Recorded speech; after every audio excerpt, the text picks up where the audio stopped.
Sinasabi ko na po ito mulat sa pool na mag-umpisa ako sa TikTok.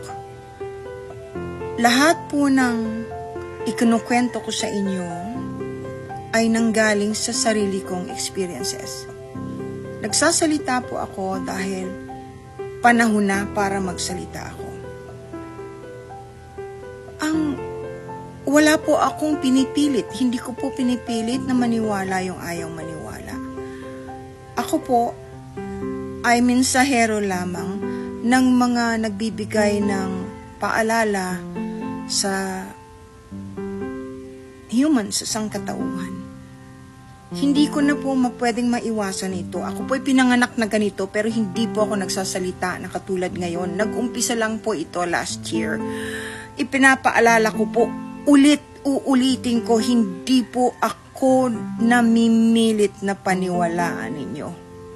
Ito na po yung tungkol sa Agartha Part 2. Ang reason po kung bakit ako nagpunta sa Agartha ay kasi dahil napakarami pong nang humiling na followers ko.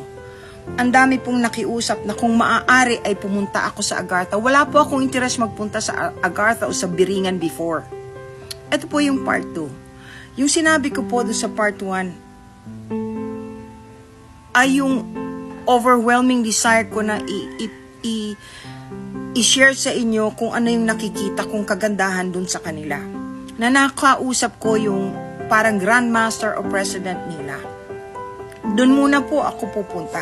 Yung binanggit ko pong may message na kinausap ako na nakakalungkot na part. Sabi po niya, sabihin ko daw sa lahat ng mga tao na gustong makinig, na maghanda-handa. Dahil hindi maganda ang pupuntahan ng pangyayari sa ating mundo. Hindi lamang po sa Pilipinas. Marami na pong disasters, mga bagay na mahirap ipaliwanag na sunod-sunod na mangyayari, pati mga rallies, pati mga activists, dahil daw po humans are full of anger now. We are always angry. They have been trying to warn us before. Sinabi po nila na noon pa daw ay nagbibigay na sila ng warning, tinutulungan nila tayo na ma-avert, na makaiwas sa mga gera. Pero wala raw nakikinig. In fact, nung nagwa-warning sila, noon pa, kung minsan nagpapadala sila ng mensahero para kausapin tayo, palaging ang sinasalubong sa kanila ay hostility. Ibig sabihin, tinatrato po silang kalaban.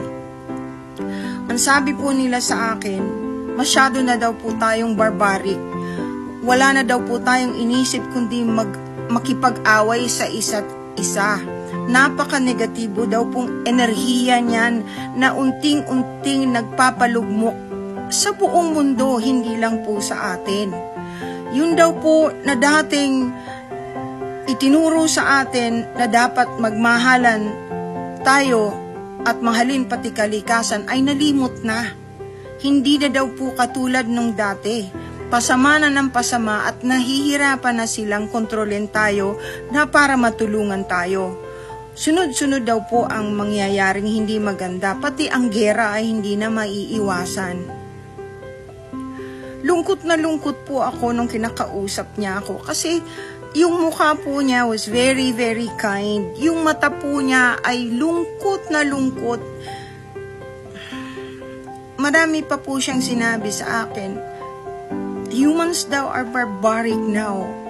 So, and we're covered with very dark clouds. Yun po ang sabi niya, yung energy daw ay para pong clouds na nagpapalibot doon sa mga taong wala nang ginawa kundi makipag-away o magsalita ng masasama kahit hindi naman sila inaano. Yung frequency po natin ay may yung pong maraming sumunod nung nagsabi po ako na yung Schumann's resonance, yung frequency po ng pagkatao ng humans ay nag-improve. In fact, yung DNA natin po tumaas, pero marami pa rin pong naiiwan. Yun po yung palaging galit, yun po yung palaging gustong mang-away, yun po ang palaging negatibong sinasabi. Yun po ang maiiwan at mahihirapan. Hindi bali daw po kung diretso mamamatay. Hindi po. Yan po ay pagdudusahan nila ng mahabang panahon habang buhay sila. Magkakaroon pong sakit. Magkakaroon po ng napakalungkot po nung mga kwentong sinasabi niya sa akin tungkol sa atin. Yung kapabayaan natin sa kalikasan, yung pananakit sa mga hayop, kasama po yun. At saka sinasabi po niya talaga na masyado daw full of hatred ang humans ngayon. Kahit na ang mga Pilipino, minensyon na po yung country natin. Lungkot na lungkot siya dahil napakatagal na pala nilang sinasabi na iwasan natin yun dahil tayo ay we are the children of the one. Yun po yung pang-intindi ko. Palagi po akong tumitingin usually sa kanan kasi pag kinakausap nila ako, kung hindi po telepathically, I could hear it on my right ear. At sinabi din nila sa akin yun. Hindi may iwasan na may maririnig akong iba. Pero normally, yung maririnig kong nasa left ear, wag ko daw pong papansinin. Dahil pagka nasa right, normally sila po yun. Pagka may messages. Ang sakit-sakit po. In fact, sinabi ko po, please stop. Huwag niyo na pong sabihin sa akin kung ano pa yung mga ibang mangyayari at kung ano ang kasamaan ng mga tao ngayon, maski na sa aming bansa. Tulungan niyo na lang po kami.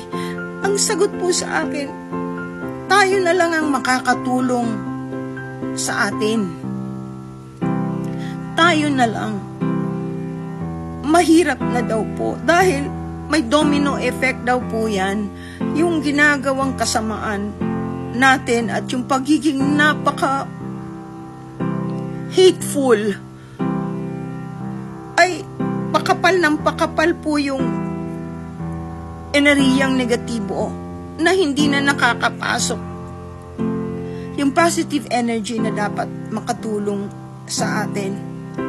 Sinabi rin po nila sa akin na expect people not to believe you because we've been doing this for the longest time. Ang tagal na daw nila. Hindi naman ako ang una. Meron na pong nauna sa akin na nakarating doon na sinabihan din nila na sabihin sa atin kung anong dapat gawin. Wala naman pong nakikinig at palagi pong sinasabihan ng mga tao na yung nagsasalita na may message na dala na galing sa kanila ay nababaliw o hallucination daw po. Ako hindi po. Kung hallucination, edi pangit yung mga sasabihin ko. Evil ang mga sasabihin ko. Wala po silang sinasabing kahit na anong evil. In fact, palagi nilang sinasabi na to meditate and to pray because prayer is the best meditation ever. Magdasal. Doesn't matter what religion, but be kind, be pure of thought. Yung puso po natin, lakihan ng konti.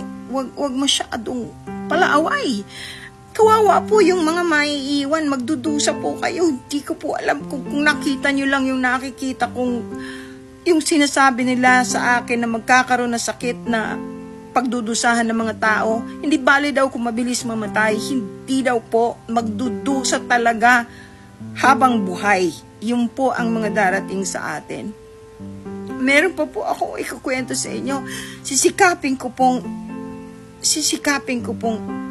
ikwento sa inyo sa susunod. Ang hirap po magsalita kasi ang dami talagang negatibo dito na hindi naman naiintindihan.